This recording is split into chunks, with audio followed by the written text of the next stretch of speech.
Roma pasal 1 ayat 3 tentang anaknya yang menurut daging diperanakkan dari keturunan Daud. Injil adalah tentang Yesus anak Allah. Saudara-saudara, dalam ayat 3 masih menerangkan tentang Injil, dimulai dengan tentang anaknya. Injil tidak terpisahkan dari Yesus sebagai anak Allah. Tanpa pengakuan kepada Yesus sebagai anak Allah, tidak akan ada Injil yang utuh. Injil bukan tentang Yesus sebagai pemberi berkat atau pembuat mujizat. Injil adalah tentang anak Allah yang menjadi manusia sebagai keturunan Daud. Frasa menurut daging secara jelas merujuk pada inkarnasi Yesus sebagai manusia.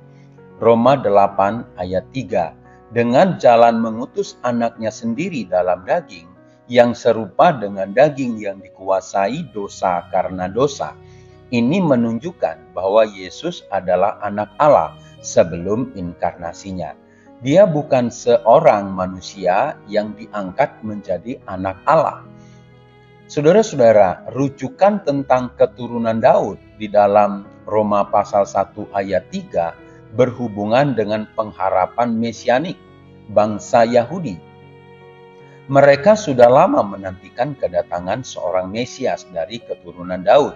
Ada begitu banyak teks perjanjian lama yang menyinggung tentang nubuat mesianik dari keturunan Daud. Misalnya, 2 Samuel pasal 7 ayat 12 sampai 16, Yesaya 11 ayat 1 sampai 5, Yeremia 23 ayat 5 sampai 6 dan seterusnya. Sama seperti Daud adalah seorang raja, demikian pula Mesias akan menjadi raja. Bedanya kekuasaan Yesus sebagai Mesias bersifat kekal dan universal. Saudara-saudara, frasa keturunan Daud di dalam Roma 1 ayat 3 sekaligus mempertegas apa yang sudah disampaikan di dalam ayat yang kedua. Injil bukan ajaran baru.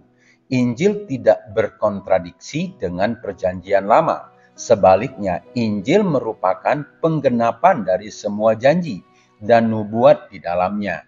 Salah satunya adalah janji tentang kedatangan Mesias dari keturunan Daud. Saudara-saudara, Yesus bukan hanya anak Allah yang menjadi manusia sebagai keturunan Daud.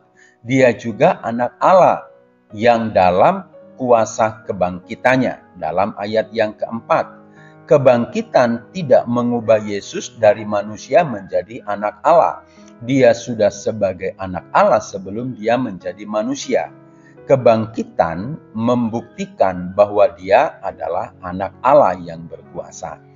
Saudara-saudara, dari penjelasan di atas mematahkan argumen bahwa Yesus diangkat jadi Tuhan dan menolak argumen bahwa Yesus sedikit lebih rendah dari Bapa. Mari kita terus belajar firman Tuhan. Haor Ministry.